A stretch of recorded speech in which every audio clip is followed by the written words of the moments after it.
పురస్కరించుకొని శ్రీ కన్వెన్షన్ హాల్లో బుధవారం ఐఎన్టీయూసీ యూనియన్ ఆధ్వర్యంలో సంగారెడ్డి జిల్లా అధ్యక్షులు కొలుకూరి నరసింహారెడ్డి అధ్యక్షతన మెదక్ పార్లమెంట్ ఎన్నికల సన్నాహక సమావేశం నిర్వహించారు. ఈ కార్యక్రమానికి ముఖ్య అతిథిగా హాజరైన ఎంపీ అభ్యర్థి నీలం మధు హాజరయ్యారు. ఈ సందర్భంగా నీలం మధు మాట్లాడుతూ కేంద్రంలో అధికారంలో ఉన్న మోదీ ప్రభుత్వం ప్రభుత్వ రంగ సంస్థలను ప్రైవేటు పరం చేసి వారికి అనుకూలంగా ఉన్న వారికి కట్టబెట్టాలని చూస్తున్నారని తెలిపారు. అలాగే కార్మిక చట్టాలన్నింటినీ రద్దు చేసి కొత్త కార్మిక చట్టాలను తెచ్చి యూనియన్ పెట్టుకునే హక్కును సమ్మె చేసే హక్కులను కాలరాసి ప్రయత్నం చేస్తున్నారని విమర్శించారు. మరోవైపు ప్రభుత్వ సంస్థలను ప్రైవేటు పరం చేసే దిశగా మోదీ ప్రభుత్వం పనిచేస్తుందన్నారు. తద్వారా ఉద్యోగులతో పాటు కార్మిక లోకానికి తీవ్ర అన్యాయం జరిగే పరిస్థితులు నెలకొన్నాయని ఆందోళన వ్యక్తం చేశారు.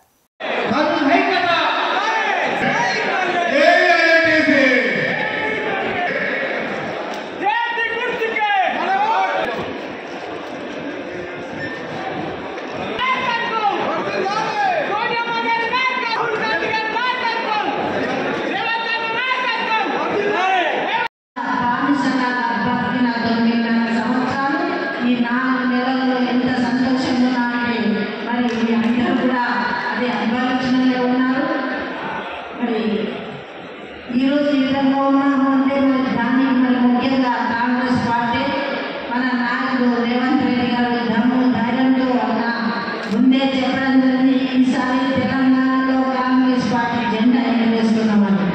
మరి ఆ ధైర్యంతో ప్రజలందరూ కూడా మాట మాట్లాడకుండా చేయాల్సిన పని చేసి చూపెట్టినట్టే ఈరోజు మన ప్రజానికానికి హర్షణీయాంశం.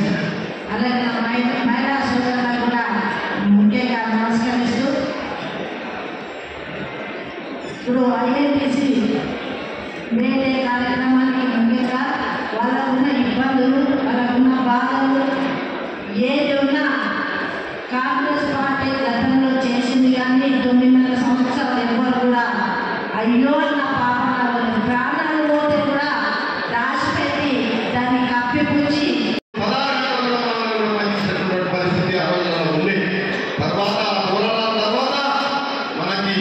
ఎన్ని గంటలకే పరిమితమైనటువంటి పరిస్థితి మనం చూస్తూ ఉన్నాం. మరి ఈరోజు నిజంగా పోరాటాలు అక్కడి నుంచి మొదలైనప్పటికీ మరి ఈ రోజు ఇంకా కూడా బాధలు కష్టాలు ఇక్కడ కూడా తీరలేదు. కార్మికుల బాధలు ఈ రోజు కూడా యాజమాన్యాలలో ఇంకా వేదికలు బాధలు నడుస్తూనే ఉన్నాయి. నేను కూడా కొన్ని కంపెనీలలో ఉన్నా. ఇంకా మనందరం కూడా మరి ఈరోజు క్యాంటీన్లో భోజనం కూడా పోరాడేటువంటి పరిస్థితి నడుస్తూ ఉంది. మన ఇన్సెంటివ్స్ కూడా పోయి పోరాడేటువంటి పరిస్థితి నడుస్తూ ఉంది. మన వేతనం పెంచడానికి కూడా మనకి ఈరోజు ఇంకా పోరాటాలు నడుస్తూనే ఉన్నాయి.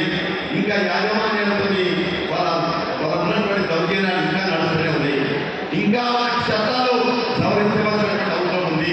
2012లో కాంగ్రెస్ పార్టీ తీసుకొచ్చిన చట్టాలే ఇంకా నడుస్తూనే ఉన్నాయి.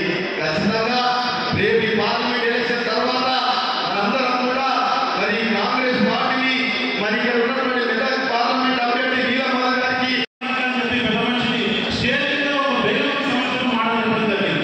చెప్పిన తర్వాత అంత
విశ్వ